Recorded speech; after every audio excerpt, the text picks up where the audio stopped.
দূরে সে পাশে বসে, পায়ে পায়ে কখনো চলে যায় দূর। এ জীবন উদযাপনের সুর, রেডিও রেডিও যাদবপুর, এগিয়ে চলার সুর, radio radio Jadavpur. 90.8 megahertz community radio, Jadavpur university.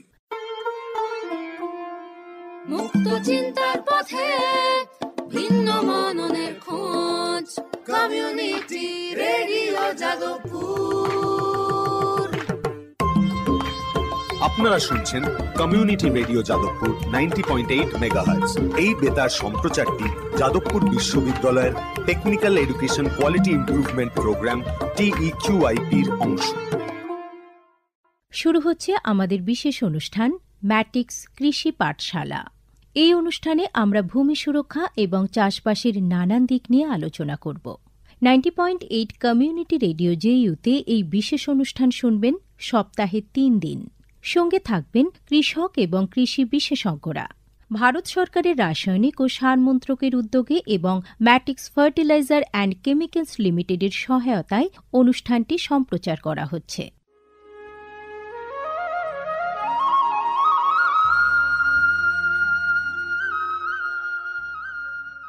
অর্থনৈতিক বিষয় সংক্রান্ত ক্যাবিনেট কমিটি তাদের 28 জুন 2023 সভায় PM প্রণাম নামক একটি প্রকল্প অনুমোদন করেছে। এই প্রকল্পের উদ্দেশ্য হল ধরিত্রী ও মৃত্তিকার পুনরুদ্ধার, পুষ্টি, উন্নতি সাধন এবং তা নিয়ে সচেতনতা বৃদ্ধি। গ্রামীণ স্তর থেকে শুরু করে আমাদের সকলের প্রচেষ্টা মাতৃভূমির যত্ন ও স্বাস্থ্য রক্ষার জন্য এই অনন্য পদক্ষেপকে ফলপ্রসূ করে তুলতে পারে। এই প্রকল্পের মূল লক্ষ্য হল কৃষিতে রাসায়নিক সার এবং কীটনাশকের অত্যধিক ব্যবহার দূর করা। বাড়তি ফলনের জন্য সার ও কীটনাশকের অতিরিক্ত ব্যবহার মাটিকে অসুস্থ করে তুলছে, কমিয়ে দিচ্ছে তার উৎপাদন ক্ষমতা।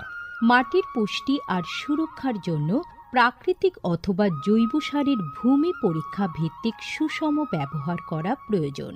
পাশাপাশি দরকার জৈব ও প্রাকৃতিক চাষ পদ্ধতি এবং সম্পদ সংরক্ষণ প্রযুক্তি, যেমন সমন্বিত কৃষি ব্যবস্থা, ক্ষুদ্র সেচ, মালচিং, মাটির ক্ষতিকারক খনন না করা, ঘুরে ফিরে বিভিন্ন ফসলের চাষ ইত্যাদি। চাষবাসের এই টেকসই পদ্ধতিগুলো মাটির উর্বরতা বাড়াবে, পরিবেশ দূষণ কমাবে এবং দীর্ঘমেয়াদী উৎপাদনশীলতাকে শক্তিশালী করবে। সারের সুষম ব্যবহার শুধু মাটিই নয়, সার্বিকভাবে পরিবেশের স্বাস্থ্য রক্ষা করে। সুষম সার ব্যবহারের অর্থ হল উদ্ভিদকে তার প্রয়োজনীয় পুষ্টি উপাদানগুলি সঠিক পরিমাণে এবং অনুপাতে, সঠিক সময়ে এবং উপযুক্ত পদ্ধতিতে দেওয়া। সংশ্লিষ্ট রাজ্য বিশ্ববিদ্যালয়গুলি ইতিমধ্যেই তাদের এলাকায় উৎপাদিত ফসলের প্রয়োজন অনুসারে এর ডোজগুলি নির্ধারণ করেছে। সঠিক মাত্রায় সার ব্যবহার করলে ফলন যেমন বাড়বে, তেমনি বাড়বে ফসলের গুণমান। ভালোভাবে পোষিত মাটিতে ফলানো ফল, শাকসবজি ও শস্য প্রয়োজনীয় পুষ্টিতে ভরপুর আর সুস্বাদু হয়। ফলনের বৃদ্ধি আর উন্নত গুণমান আমাদের কৃষকদের জন্য নিয়ে আসবে বেশি মুনাফাও। শুধু বেশি ফসল নয়, উন্নততর ফসল আমাদের লক্ষ্য। এই কৌশলে লাভবান হবে প্রত্যেকে, আমাদের কৃষকরা, আমাদের পরিবেশ এবং সর্বোপরি আমরা সকলে। বিচার বিবেচনার সঙ্গে পরিপোষক ব্যবহার করলে কেবল ফলনই বাড়ে না, প্রজন্মের পর প্রজন্ম জমি থাকে উর্বর।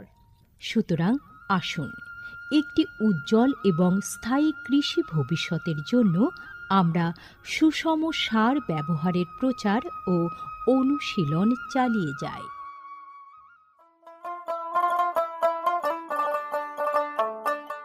বিকশিত ভারত সংকল্প যাত্রা বা VBSY এর একটি গুরুত্বপূর্ণ অংশ হল ভারত সরকারের সার বিভাগ দ্বারা PM প্রণাম স্কিম এবং কৃষিতে ড্রোন ব্যবহারের প্রচার।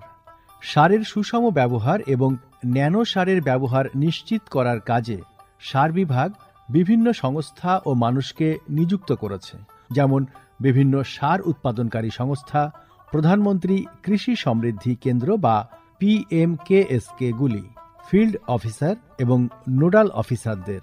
VBSY এর একটি প্রধান দিক হল বিভিন্ন শস্য এবং গাছপালার ওপর ন্যানো এবং জল দ্রবণীয় সার স্প্রে করার কাজে ড্রোনের ব্যাপক ব্যবহার। এই উদ্যোগের ফলে 29টি রাজ্য ও কেন্দ্রশাসিত অঞ্চলের বিভিন্ন জেলায় হাজার হাজার ড্রোন প্রদর্শন হয়েছে। এই পদ্ধতিটি হাতে কলমে দেখিয়ে দেওয়ায় আধুনিক কৃষি প্রযুক্তি গ্রহণের সুবিধাগুলি মানুষের কাছে আরও স্পষ্ট ও বিশ্বাসযোগ্য হয়ে উঠেছে। এই জনসংযোগ কর্মসূচিগুলি দীর্ঘমেয়াদী কৃষি অনুশীলনের সুফল সম্পর্কে নাগরিকদের অবহিত করতে একটা বড় ভূমিকা পালন করেছে। সারা দেশ জুড়ে লক্ষাধিক দর্শক ড্রোনের প্রদর্শনী প্রত্যক্ষ করেছেন। প্রচলিত ইউরিয়ার চেয়ে ন্যানো ইউরিয়ার উপকারিতা বিষয়ে সচেতন হয়ে কৃষকরা ন্যানো সার প্রয়োগে গভীর আগ্রহ দেখিয়েছেন। এই কর্মসূচির আলাপ আলোচনায় উঠে এসেছে জৈব চাষের উপযোগিতা, যা প্রমাণ করে চাষের এই সব অনুশীলনগুলি নিয়ে কৃষকদের সচেতনতা। উৎসাহী কৃষকরা কৃষিতে ড্রোন প্রযুক্তির বিষয়ে আগ্রহ প্রকাশ করেছেন। এই আধুনিক কৌশলগুলির অর্থনৈতিক কার্যকারিতা কৃষকদের নতুন দিশা দেখিয়েছে, কৃষিতে এক স্থায়ী এবং সাশ্রয়ী পদ্ধতির পথ প্রশস্ত করেছে। মাননীয় প্রধানমন্ত্রী মহিলা কিষাণ ড্রোন কেন্দ্র চালু করেছেন। এটি মহিলা স্বনির্ভর গোষ্ঠীগুলিকে ড্রোন সরবরাহ করবে, যাতে তারা এই প্রযুক্তি ব্যবহার করে জীবিকা নির্বাহ করতে পারে। VBSY প্রোগ্রামের রূপায়ণে PMKSK-গুলি সক্রিয় ভূমিকা পালন করছে। একে অপরের সঙ্গে এই সহযোগিতাই আমাদের পাথেয়। বিকশিত ভারত সংকল্প যাত্রা শুধু একটি যাত্রা নয়, এটি ভারতীয় কৃষির দীর্ঘমেয়াদী এবং প্রযুক্তিগতভাবে উন্নত ভবিষ্যতের দিকে একটি গুরুত্বপূর্ণ পদক্ষেপ। যাত্রাপথে এটি জাতির কৃষিকে সম্পূর্ণ পুনর্নির্মাণ করা, উদ্ভাবনকে উৎসাহিত করা এবং সবার জন্য একটি সবুজ, আরও সমৃদ্ধ ভবিষ্যৎ নিশ্চিত করায় অঙ্গীকারবদ্ধ। ড্রোন প্রযুক্তি, ন্যানো সার এবং দীর্ঘমেয়াদী কৃষি অনুশীলনের প্রচারের মাধ্যমে এটি কেবল সচেতনতায় তৈরি করছে না, আরও সমৃদ্ধ এবং পরিবেশ বান্ধব ভবিষ্যতের জন্য নব প্রযুক্তিকে গ্রহণ করতে কৃষকদের অনুপ্রাণিত করছে। এই কৃষি বিপ্লবের গতি প্রকৃতি প্রত্যক্ষ করলে এটা স্পষ্ট হয় যে VBSY একটি বিকশিত, উন্নত এবং দীর্ঘজীবী ভারতের বীজ বপন করছে।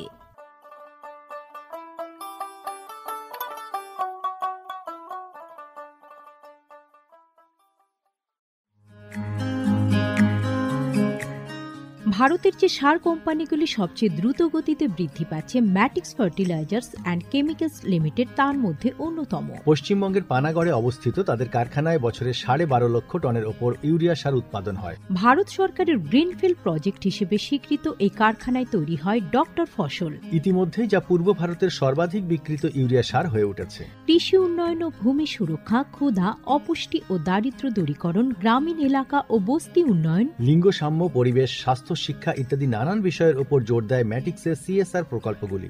ম্যাটিক্স এক সবুজ ভবিষ্যতের অঙ্গীকার। ম্যাটিক্স কৃষি পাঠশালার আমাদের আজকের আলোচনার বিষয় কৃষিতে GAP এর ব্যবহার ও গুরুত্ব।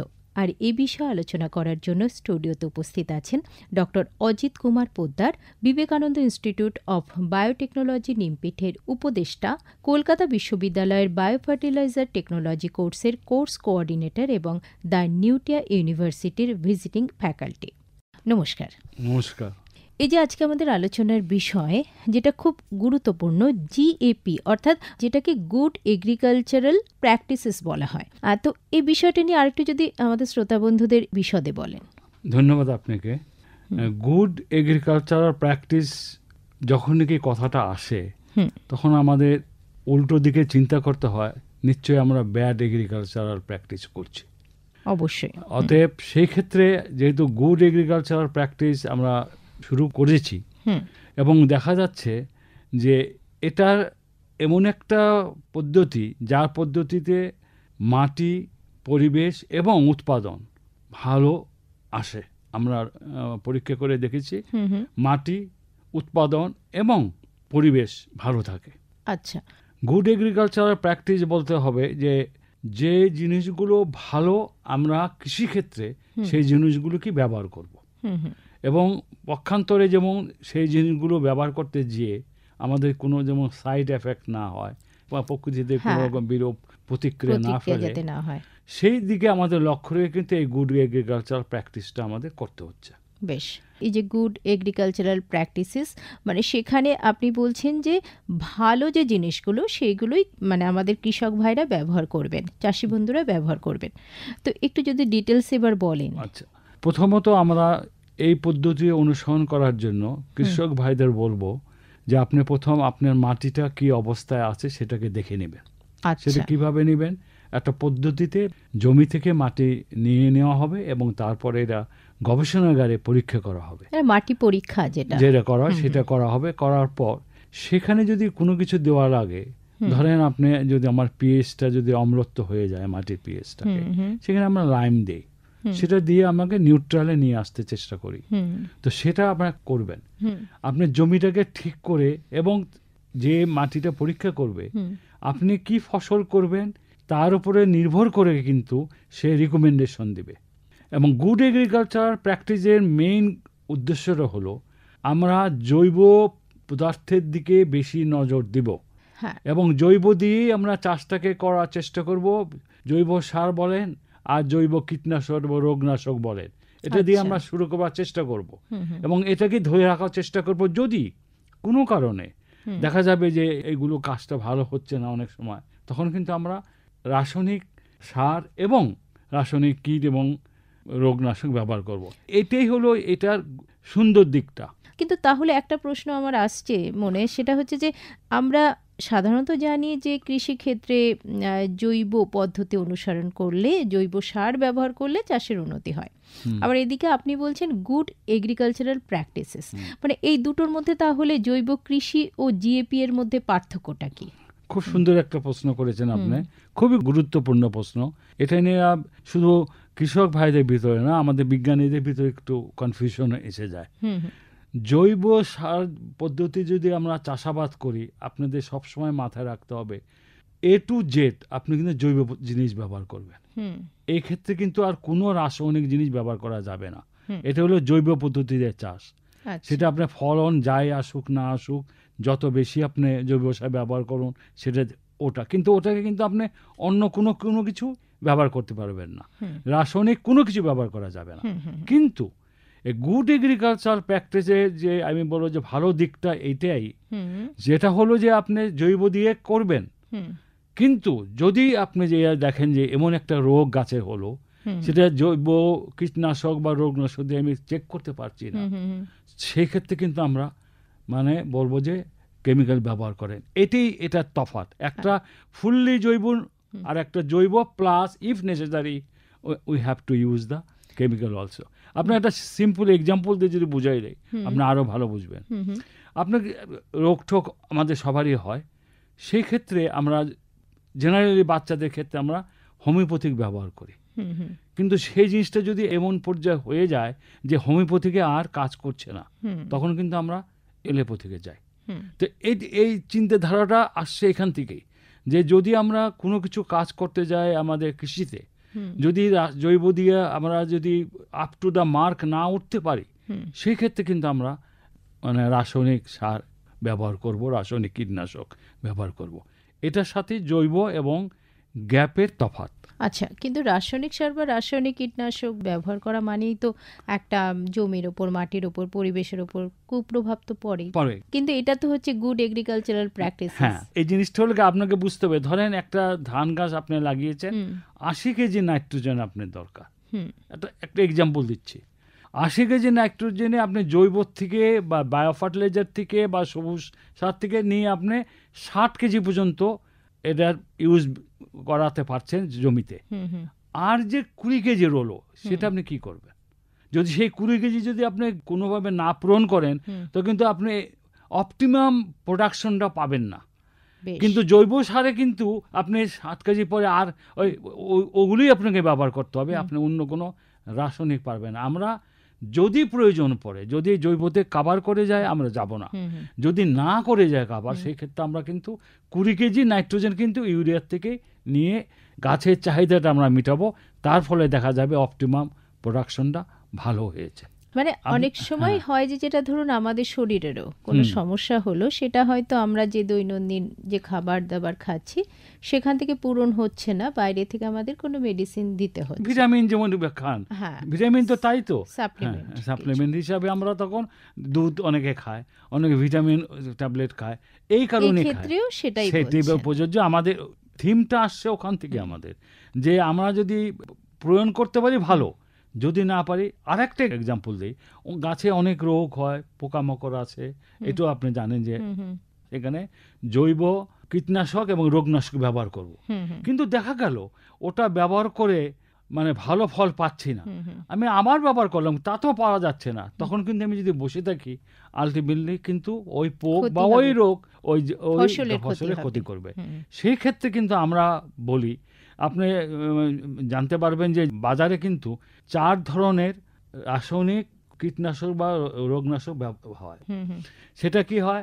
প্রথম হলো আপনি গ্রিন কালার দেওয়া থাকবে কৌটার গায়ে, তারপরে ব্লু, তারপরে হলো আপনার ইয়েলো, তারপরে রেড। এটা কি পরিমাণ স্ট্রংনেস বোঝানোর জন্য প্রথম গ্রিন, তারপরে হলো আপনার ব্লু, তারপরে হলো ইয়েলো, তারপরে হলো রেড। রেডটা বেশি স্ট্রং, খুবই স্ট্রং। আমরা রেডটা দিতে কোনো সময় বলি না, যদি প্রয়োজন পড়ে কীটনাশক বা রোগের জন্য তবে প্রথম গ্রিনটা ব্যবহার করবেন, এরপর যদি গ্রিনটা কাজ ঠিকমতো না করে তো ব্লুটা ব্যবহার করবেন, এবং সেটাও যদি কাজ না করে তখন আপনাকে ইয়েলোটা। আমরা কোনো সময় চাই না রেডটা ব্যবহার করি, যদি একান্ত প্রয়োজন না পড়ে রেডটা ব্যবহার না করে ভালো, কারণ রেডে শুধু ফসলটা ভালো করলো কিন্তু ওর ভিতরে যে কেমিক্যাল রয়ে গেল সেটা কিন্তু পরবর্তী যারা এটা ব্যবহার করবে বা খাওয়া দাওয়া করবে সেক্ষেত্রে কিন্তু একটু প্রবলেম হতে পারে। এটাই হলো তফাৎ। যদি আমি জৈব কীটনাশক রোগনাশক দিয়ে যদি ফসলের রোগ বা পোকা দমন করতে না পারি সেই ক্ষেত্রে আমি কিন্তু রাসায়নিক কীটনাশক বা রোগনাশক ব্যবহার করব। এইটি জৈবর সাথে আমাদের গুড এগ্রিকালচার প্র্যাকটিসের তফাৎ। আচ্ছা, ধরুন কাঙ্ক্ষিত ফসল পাওয়া গেল না, তখন কি করণীয়? কাঙ্ক্ষিত ফসল পাওয়ার আমি প্রথমবার করলাম, সেখানে দেখলাম যে আমার সে এক্সাম্পল উপরে 10 টন হওয়ার কথা ছিল, কিন্তু দেখা গেল সেটাকে আমরা 8 টন পেয়েছি। তো কত টন? 2 টন কম পেয়েছে এই পদ্ধতিতে চাষ করতে যেয়ে। সেই ক্ষেত্রে কিন্তু আমরা ওই যে আমাকে 10 টন তো করবই আমি পরবর্তীতে, এবং আমরা চাবো যে আরো একটু বেশি যেমন কৃষক ভাইরা তার উৎপাদনটা বৃদ্ধি করতে পারে, বলে সে নিজেও ভালো লাগবে তাকে যে আমি ফসলটা আরো একটু বৃদ্ধি করেছি। তো সেই ক্ষেত্রে কিন্তু আমরা বলবো যে তখন আমরা কিন্তু এই গুড এগ্রিকালচার প্র্যাকটিসটাকে ব্যবহার করব। মানে মেইন কথা হলো যদি আমরা জৈব দিয়ে কাভার করতে পারি সেটাই আমরা করব, আর যদি না কাভার করতে পারি সেই ক্ষেত্রে কিন্তু আমরা অবশ্যই গুড এগ্রিকালচার প্র্যাকটিসে যাব ইনস্টেড অফ অর্গানিক ফার্মিং। মানে গুড এগ্রিকালচারাল প্র্যাকটিস দিয়ে গেলে আপনি বলছেন চাষ করলে মানে সেখানে ফসলের উৎপাদন যথেষ্টই হবে বলছেন? হ্যাঁ, এবং যদি বাড়াবো। বর্তমানে যা পাচ্ছে উনি 10 টন পান, আমি চেষ্টা করবো 11 থেকে 12 টন করার জন্য।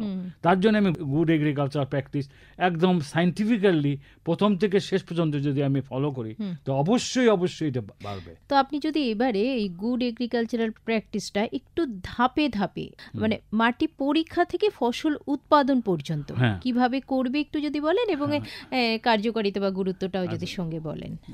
আসলে প্রথম আমাদের মাটিটাকে প্রথম পরীক্ষা করে মাটির স্ট্যাটাসটা আমরা প্রথম জানবো, তারপর সেই অনুযায়ী আমরা আমাদের জৈব পদার্থে যে এনপিকে আরও যে অনেক মানে ট্রেস এলিমেন্ট আছে, মেজর এলিমেন্ট আছে, সেগুলোর নির্ণয় করব। নির্ণয় করে যেই ফসলটা করব তাতে তার চাহিদা মিটে কিনা সেটা আমরা ক্যালকুলেশন করে বের করব। করে যদি দেখি যে না আমরা যা জৈব পদার্থ দিচ্ছি, কাউডাং বলুন, গ্রিন ম্যানুরিং বলুন, তারপরে ভার্মিং কম্পোস্ট বলুন, এই জাতীয় দেওয়ার পরও যদি আমরা ক্যালকুলেশন করে দেখি যে তার চাহিদা মেটাতে পারছে না, তো সেই ক্ষেত্রে কিন্তু আমরা রাসায়নিকটাকে ব্যবহার করে তার চাহিদা মিটিয়ে যেমন একটু ভালো করতে পারে সেই ব্যবস্থা করব। এটা হলো সারের ক্ষেত্রে গেল। আর আপনি রোগনাশক বা কীটনাশকের ব্যাপারেও আপনি প্রথম ধরেন আপনি রোগ হয়েছে গাছে এবং কীটও লেগেছে, আপনি যদি বায়ো পেস্টিসাইড ব্যবহার করে এটাকে রিমুভ করতে পারেন, ওয়েল অ্যান্ড গুড। আচ্ছা, যদি না পারেন তখন কিন্তু আপনি বসে থাকবেন না, কৃষক ভাইও বসে থাকবে না, কারণ সে সময় দেবে না যে আমার গাছটা মরে যাক বা আমার গাছটা নষ্ট হয়ে যাক। তো সেই ক্ষেত্রে কিন্তু আমরা রাসায়নিক সার, রাসায়নিক কীটনাশক, রোগনাশক সেগুলো কিন্তু আমরা ব্যবহার করব।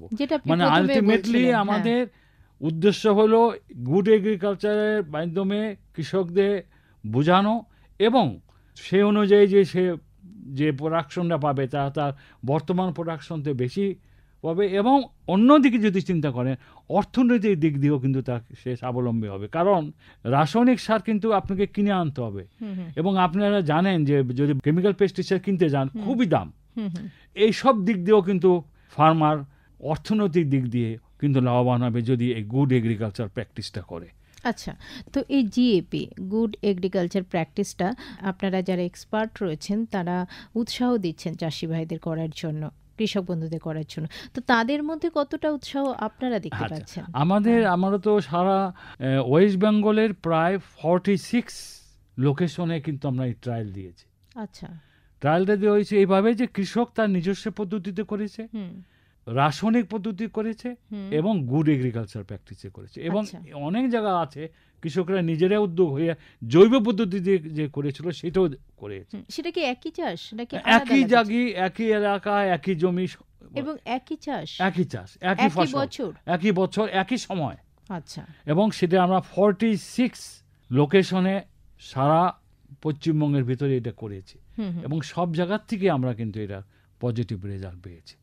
কারণ ব্যাপার হচ্ছে জৈব সারটা খুব ভালো এবং প্রোডাক্টটা আসবে ভালো, কিন্তু যদি পূরণ করতে না পারি আমি জৈব দিয়ে, কারণ জৈব পাওয়াটা একটা প্রবলেম হয়, অনেক সময় বায়ো ফার্টিলাইজার আনতে অনেক দূর হয়ে যায়, সেই সব ক্ষেত্রে কিন্তু কৃষকরা অনেক সময় তাদের মানে যা আকাঙ্ক্ষিত ফসল পান না। তবে এটা যদি উনি ফলো করেন তা আমরা আশাবাদী যে অদূর ভবিষ্যতে কিন্তু এই প্র্যাকটিসটা সর্বজনীনভাবে মানুষ ব্যবহার করবে।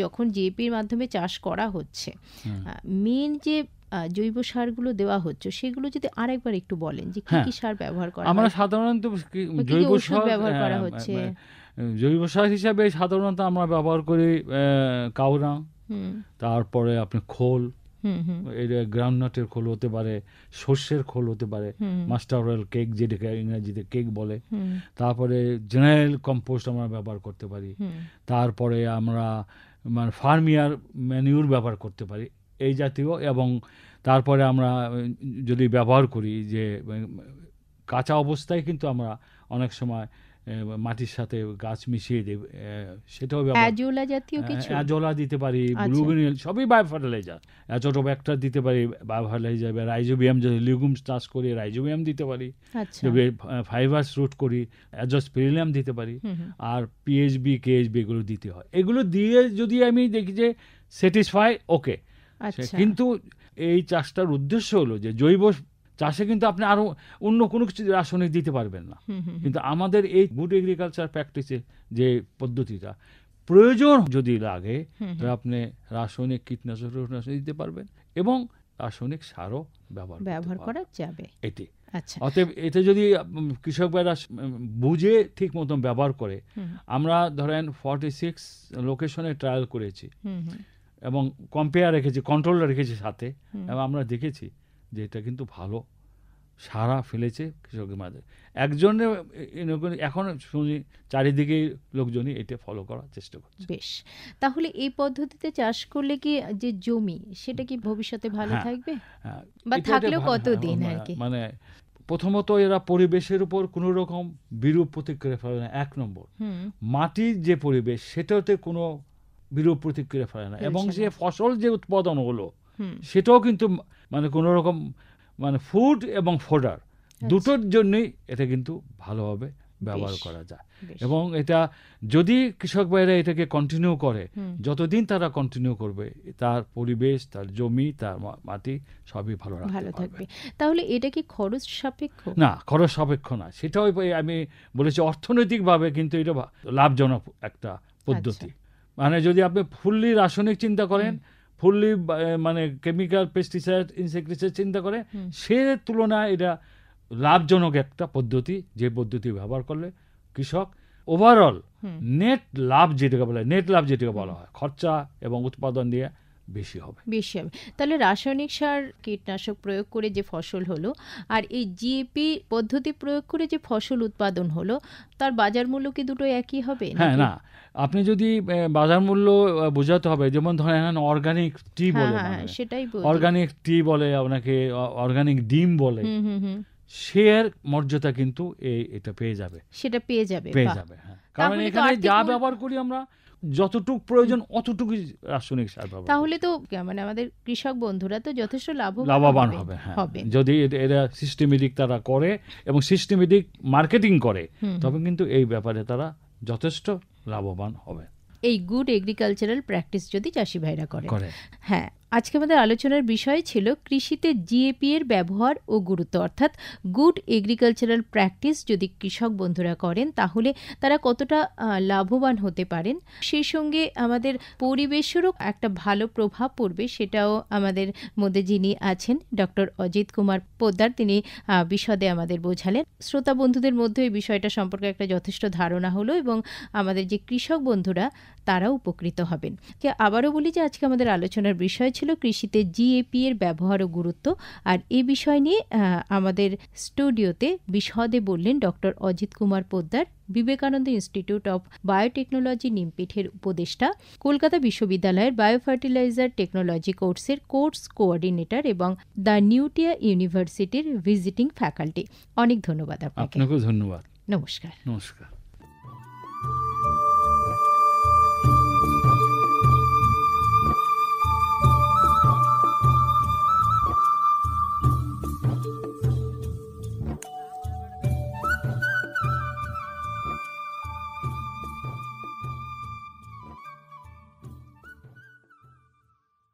এতক্ষণ শুনলেন আমাদের বিশেষ অনুষ্ঠান ম্যাটিক্স কৃষি পাঠশালা।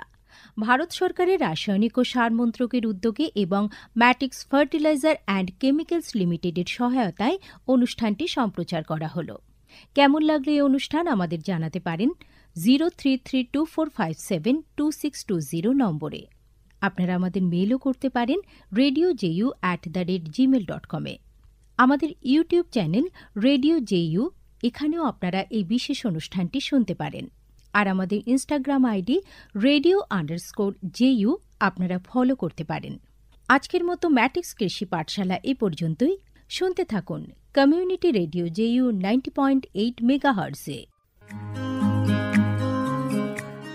ভারতের যে সার কোম্পানিগুলি সবচেয়ে দ্রুত গতিতে বৃদ্ধি পাচ্ছে ম্যাটিক্স ফার্টিলাইজার্স অ্যান্ড কেমিক্যালস লিমিটেড তার মধ্যে অন্যতম। পশ্চিমবঙ্গের পানাগড়ে অবস্থিত তাদের কারখানায় বছরে 12.5 লক্ষ টনের ওপর ইউরিয়া সার উৎপাদন হয়। ভারত সরকারের গ্রিনফিল্ড প্রজেক্ট হিসেবে স্বীকৃত এই কারখানায় তৈরি হয় ডক্টর ফসল। ইতিমধ্যেই যা পূর্ব ভারতের সর্বাধিক বিক্রিত ইউরিয়া সার হয়ে উঠেছে। কৃষি উন্নয়ন ও ভূমি সুরক্ষা, ক্ষুধা, অপুষ্টি ও দারিদ্র্য দূরীকরণ, গ্রামীণ এলাকা ও বস্তি উন্নয়ন, লিঙ্গ সাম্য, পরিবেশ, স্বাস্থ্য, শিক্ষা ইত্যাদি নানান বিষয়ের উপর জোর দেয় ম্যাটিক্সের সিএসআর প্রকল্পগুলি।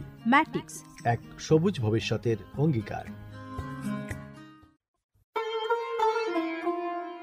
মুক্ত চিন্তার পথে ভিন্ন মননের খোঁজ, কমিউনিটি রেডিও যাদবপুর। আপনারা শুনছেন কমিউনিটি রেডিও যাদবপুর 90.8 মেগাহার্টজ। এই বেতার সম্প্রচারটি যাদবপুর বিশ্ববিদ্যালয়ের technical education quality improvement programme TEQIP-র অংশ। দূরে সে পাশে বসে, পায়ে পায়ে কখনো চলে যায় দূর। এ জীবন উদযাপনের সুর, রেডিও রেডিও যাদবপুর। এগিয়ে চলার সুর, radio radio Jadavpur. 90.8 megahertz, community radio, Jadavpur University.